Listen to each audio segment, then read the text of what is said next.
Hello and welcome into LMU Community TV News. I'm Adam Haley and thank you for joining us.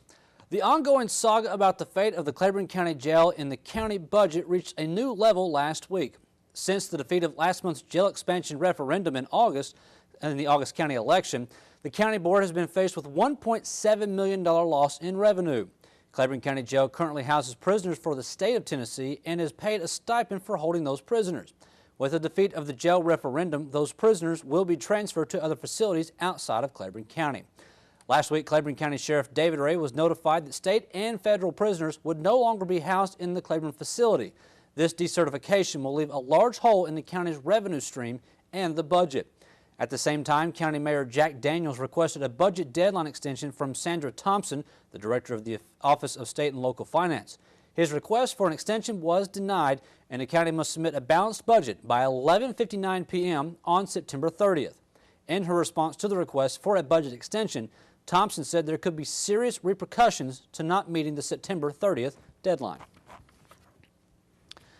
Servolution Ministries held its 4th annual telethon on Sunday in the studios of LMU Community TV. Hosted by Servolution CEO Dr. James Taylor and Dr. Gary Burchett, host of Gary and Phil's Tri-State Gospel Show, the event raised over $13,000.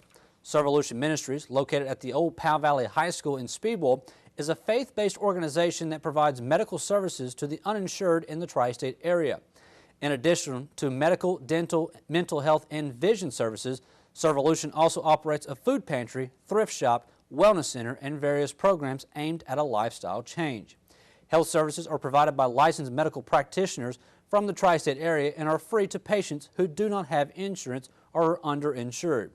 Donations are still being accepted and can be made at Servolution's building in Speedwell or by calling 276-445-1067, or you can go to the website, which is servolutionhealthservices.org. The lawn in front of the Abraham Lincoln Library and Museum is dotted with 2,977 American flags in honor of those who perished in the 9/11 attacks 15 years ago. Students from the Political Science Club placed the flags on the lawn last Friday as a tribute to those who died in the attacks. LMU Community TV's Rachel Maddie spoke with the group. Hi everyone, I'm here with Joseph. I thought we would have you tell us what's going on today while we're here. Sure, this is the 9/11 Never Forget Project. Every year a student organization across the country. Several schools host the 9/11 Never Forget Project, and they place the flags, as you see here, on their prospective campus quads or a prominent location in the public where the public and any other students or anyone else that would like to come and pause and reflect would like. So that's what the project's about. Why did you decide to do it right here? Well, originally we were going to do it on the quad, but since they've been under construction, the faculty and I discussed it, and we thought that being in front of the Lincoln Museum would be a more prominent location for the public to see it, as well as any students that would be traveling to and from the university over the weekend. I just really appreciate everyone coming out here and to support us, and all the people that are honking as they drive by. It's very sweet, and I just wave the flag back at them. It's a really good experience, and it always feels good to reflect on the things that are lost and just to feel genuine emotion about something and then to learn from it. In addition to placing the flags on the lawn, LMU held an interfaith prayer service at the Elizabeth Chinook Chapel Sunday afternoon to mark the anniversary. The Lincoln Memorial University Women of Service Organization celebrated the opening of Lincoln's Cupboard at the LMU Student Center. Lincoln's Cupboard is an on-campus food pantry designed to provide healthy food options for students, faculty, and staff at LMU. LMU Community TV's Isabel Jara spoke with Director of Student Life Rick Stowe about the project. I'm Isabel Jara, and I'm here today with LMU Community TV with Rick Stowe, the Director of Student Life. I have a few questions about the Lincoln Cupboard. What was your initiative? Why did you guys decide to start this program? So Student Services at LMU was approached by Women of Service, which is a group that's closely tied to LMU and very active in the community. We also visited the UT community cupboard they have there that's for their students and faculty and staff members to get some ideas. Food insecurity is a big deal for students across the nation now, and we wanted to address that here. And who are these services being offered to?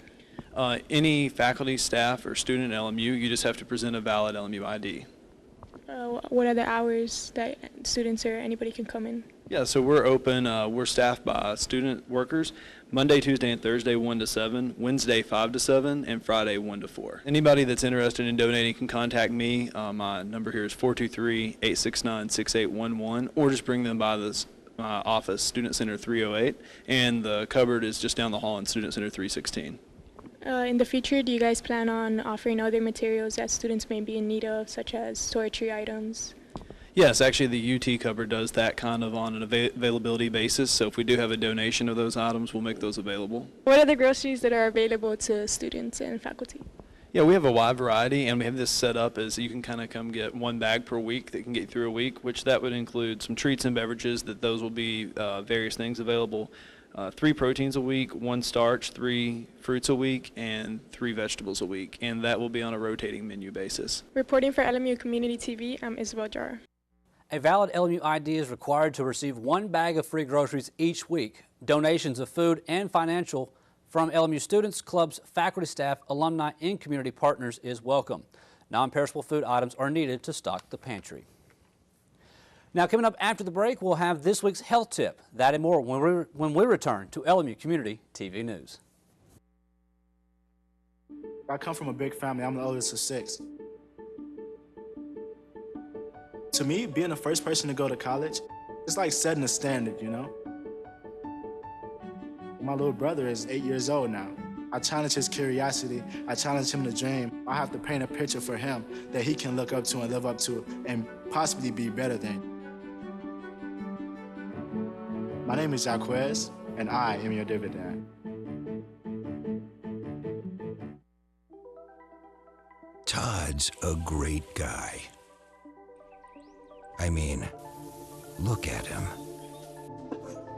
What a sweetheart. Attaboy. Wait, Todd, what are you doing? How totally selfish and un-Todd-like of you. Come on, Todd. Come on, man. I dare you. I dare you to change the world. Yeah, you. In that college education. I dare you to be somebody important. Like be a teacher. Or a reality TV star. I dare you to stand up here. To call the shots. To be a role model. An inspiration. An innovator. To be a teacher. Think you can change my life? Make me excited about science like you? Have a career that really means something? Then do it. I dare you.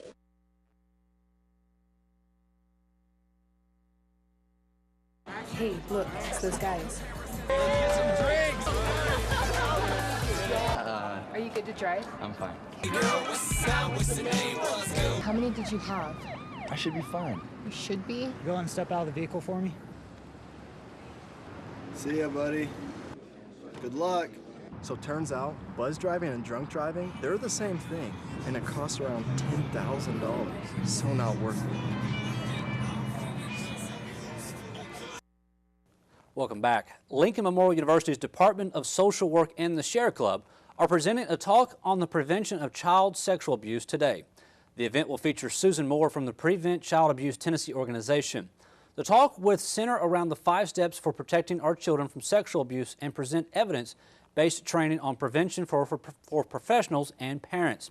There is no charge for the event, which will be held in Avery Hall, room 201. The seminar lasts from 4 to 6:30. If you are an LMU student interested in a study abroad program, this year LMU has a number of destinations available. Credit-bearing programs are open from December 26th through January 6th in England, Ireland, Italy, Mexico, and Paris. If you are a current student and interested in one of these programs, contact Director of International Programs, Dr. Robin Antipara. The deadline for applying is September the 30th.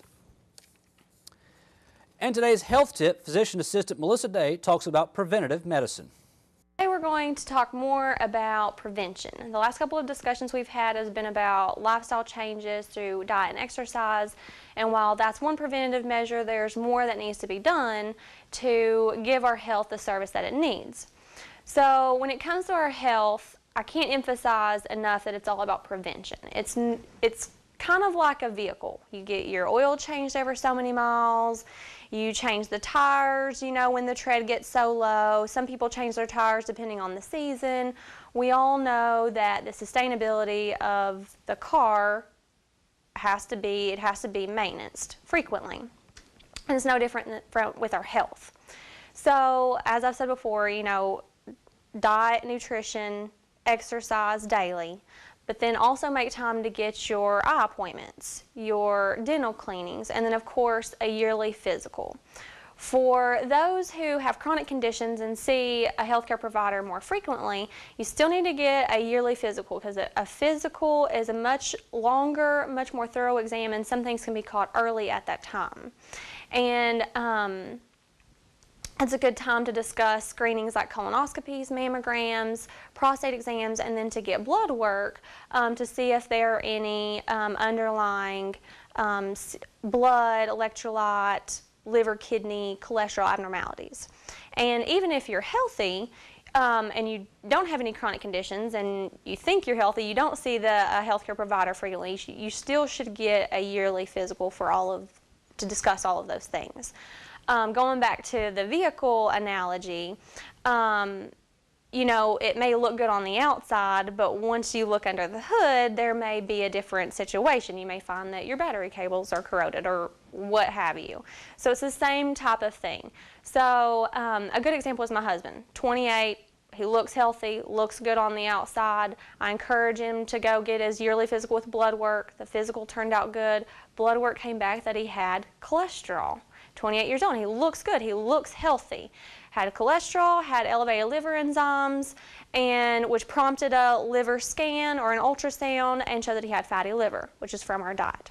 So eventually they put him on a cholesterol pill. So that's a good example of you may look and feel healthy, but you still need to get that done. You know, had we not caught that now at 28, he could have been having a heart attack in his late 30s, early 40s. So if it's not something that you've thought about, think about it. Diet, exercise, get your teeth clean, go get your eyes checked, and then get that yearly physical. Now, coming up after the break, Brandon Burke will update you on LMU athletics as well as high school football scores from last Friday.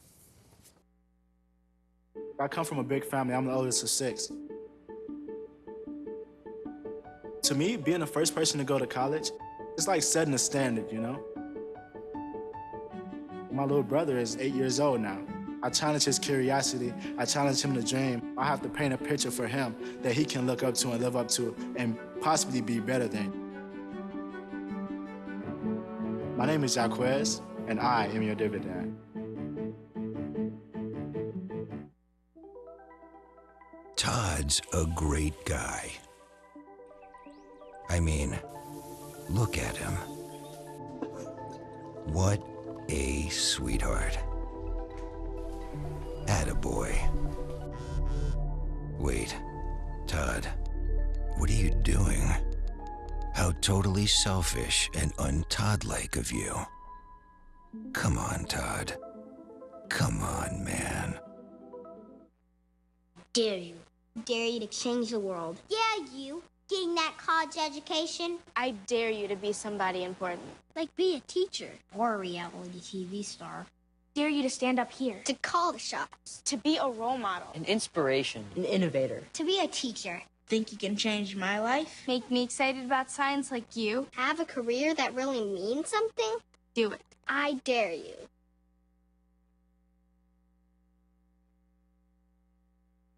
Hey, look, it's those guys. Get some drinks! Are you good to drive? I'm fine. How many did you have? I should be fine. You should be. Go and step out of the vehicle for me. See ya, buddy. Good luck. So turns out, buzz driving and drunk driving, they're the same thing, and it costs around $10,000. So not worth it. Welcome back. The LMU men's soccer team was in action on Saturday in Young Harris, Georgia to take on the Mountain Lions of Young Harris. The Rail Splitters would improve their record to 3-1 with a 2-1 victory on the road thanks to a goal and an assist apiece from Danilo da Silva and Victor Perez. The Mountain Lions would take a 1-0 lead 2 minutes and 57 seconds into the contest, but that would conclude the scoring for Young Harris as Lincoln Memorial's 2 goals would come in a 6-minute stretch just 12 minutes after falling behind. The Rail Splitters are now riding a 3-game winning streak after losing the season opener and will continue the 2016 season on Wednesday in Harrogate for the South Atlantic Conference opener against the Brevard Tornadoes. LMU Sports Network will begin coverage for the event immediately following the Lady Rail Splitters' home contest earlier in the afternoon. Now, the Lady Rail Splitters soccer team hosted Lee University on Sunday afternoon. However, Lincoln Memorial ended up on the losing end of a shutout 4-0. LMU has now suffered a defeat in the first 3 games of the season and has fallen victim to back-to-back shutouts after only scoring 1 goal in the season opener. The Lady Rail Splitters, like the men's soccer team, also host Brevard College on Wednesday, scheduled for a 1 o'clock first touch.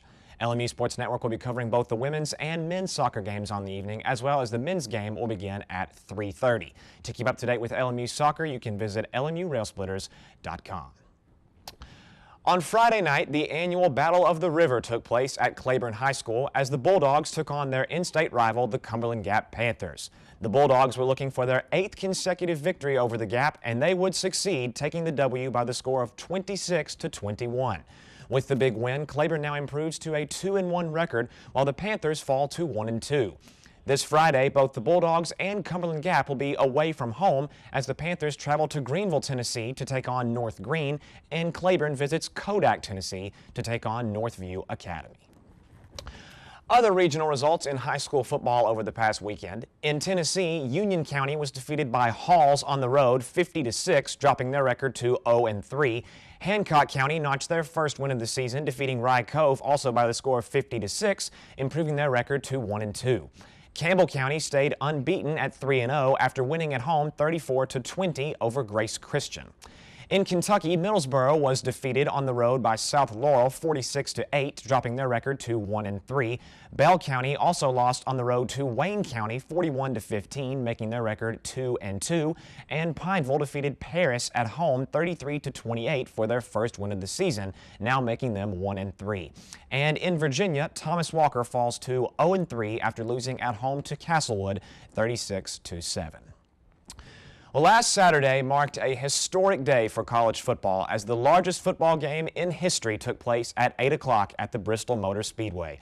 The 17th-ranked Tennessee Volunteers took on the Virginia Tech Hokies in front of 156,990 screaming fans, and it was the Vols who shook off last week's slow start versus Appalachian State to defeat their ACC foe by the score of 45-24.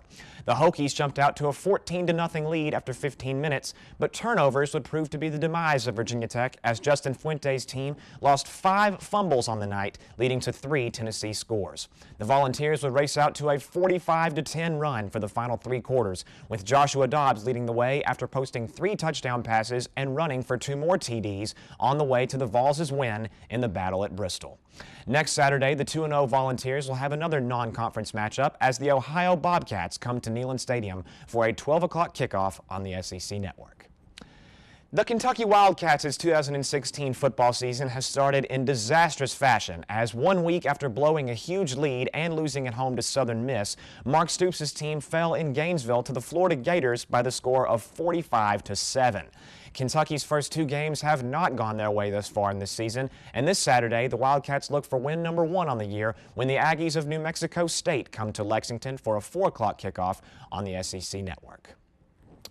The 2016 NASCAR Sprint Cup Series continued on Saturday in Richmond, Virginia, and it was Denny Hamlin who came out on top at the end of the day.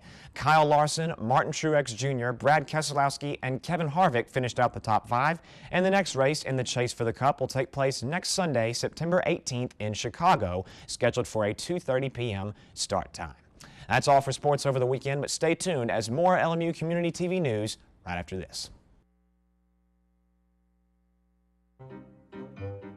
You think getting dumped by text is harsh? Try getting dumped by a tennis ball. My ex-owner drove me out to the woods, yelled fetch, and by the time I brought the ball back, he was gone. Yeah, I was pissed. But the folks at the shelter helped me let go of my anger. I learned coping skills, like taking it to the hole. Boom! Now I'm ready to fetch again. But how about I throw and you run and get it?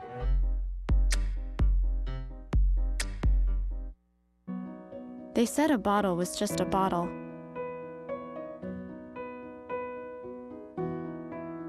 That no one would ever notice me.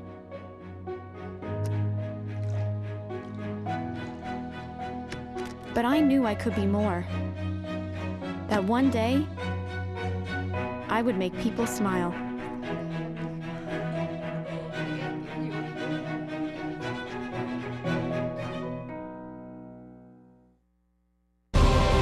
College. It can seem a million miles away. But what if you could get help with your tuition expenses? Get help filling out all those applications and finding a major that fits.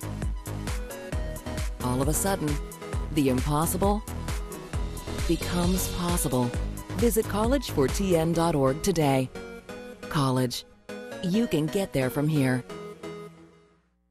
I'm Jenny Garth, and as a mother of 3, I know kids worry about a lot of things. Getting enough food to eat shouldn't be one of them. But here in America, that is a real worry for 1 in 5 children. This is unacceptable, and something Feeding America is working to solve. Through a nationwide network of food banks, Feeding America serves virtually every community in the United States, including yours. See how you can help your community. Visit feedingamerica.org. Together, we can solve hunger. Together, we're Feeding America. Hello, I'm Joseph Lewis, bringing you all the latest information in the world of movies. Tops at the box office this weekend were led by Sully, Clint Eastwood's big screen retelling of a true story of heroism, taking $35 million in its debut. The star power of leading man Tom Hanks filling the title role in conjunction with Eastwood's positive reputation among critics and mainstream audiences undoubtedly factor into the film's strong performance, which currently ranks as one of the largest September openings of all time. Following at number 2 was When the Bough Breaks, the psychological thriller starring Morris Chestnut and Regina Hall, opening to $15 million for the 3 days. Helmed by television director John Kasser, best known for his work on 24 and the miniseries The Kennedys, When the Bough Breaks has been greeted by a genuine critical lashing, with not a single positive review having been logged on Rotten Tomatoes. Coming in at number 3 was Don't Breathe, the new horror film from Evil Dead director Fede Alvarez, adding $8 million onto its sizable $66 million domestic gross. With a low budget of just under $10 million, the film has stormed the box office over the past few weeks and has been met with generally strong critical notices, the suspenseful direction by Alvarez and the truly villainous performance by Stephen Lang receiving the most praise. At number 4 was Suicide Squad, the latest DC Extended Universe release, adding $5 million onto its $307 million domestic gross. Despite an opening that ranked as the biggest August debut to date, the film's massive drops over subsequent weekends see it following the exact same trajectory as the March release of Batman vs. Superman: Dawn of Justice, the grosses of which plummeted in the wake of negative reception after a strong debut. And finishing out the top 5 was The Wildlife, a Belgian-French animated adventure starting soft with only $3.4 million to its name. Originally titled Robinson Crusoe, the film tells the story of a couple of island parrots whose lives are thrust into turmoil when the famed literary character and his dog are shipwrecked on their shore. With negative critical reception and minimal marketing, this one can be expected to disappear rather quickly. Leica Entertainment's stop-motion fantasy Kubo and the Two Strings just barely cracked the $3 million mark as well, while Disney's acclaimed Pete's Dragon, the comedy Bad Moms, David Mackenzie's crime drama Hell or High Water, and the adults-only Sausage Party have all dropped under $3 million. Meanwhile, the weekend's other newcomer, a horror film entitled The Disappointments Room, completely failed to make an impact, pulling $1.4 million for the weekend and joining When the Bough Breaks in its 0% Rotten Tomatoes distinction. This coming weekend heralds 3 major releases, including the hotly anticipated horror sequel Blair Witch, Oliver Stone's Joseph Gordon-Levitt starring political biopic Snowden, and the comedy threequel with out-of-nowhere positive buzz, Bridget Jones's Baby. That's all for today in the world of movies. I'm Joseph Lewis.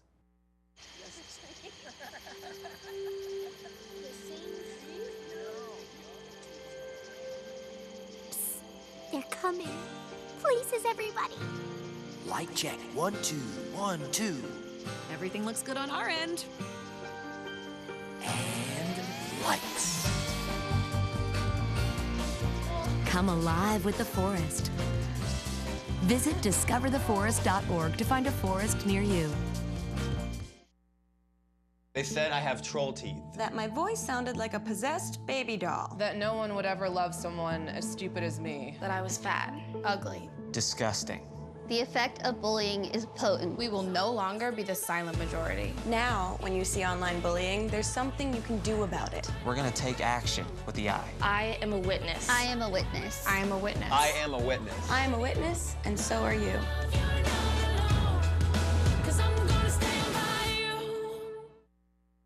This is the story of a boy who is very sensitive to lights and sounds. So he built secret hiding places where nothing could get in. The boy didn't like looking people in the eye. It made him feel uncomfortable. One day, he found out he had something called autism. His family got him help, and slowly, he learned how to live with it better. Early intervention can make a lifetime of difference. Learn the signs at autismspeaks.org. Me and my boy Matt had it good. He had catnip that was off the hook. But one day, he brings a girl home, and she's allergic to cats. Every sneeze was a nail in my coffin. Now I'm in a shelter. It's decent, but they don't even have Wi-Fi.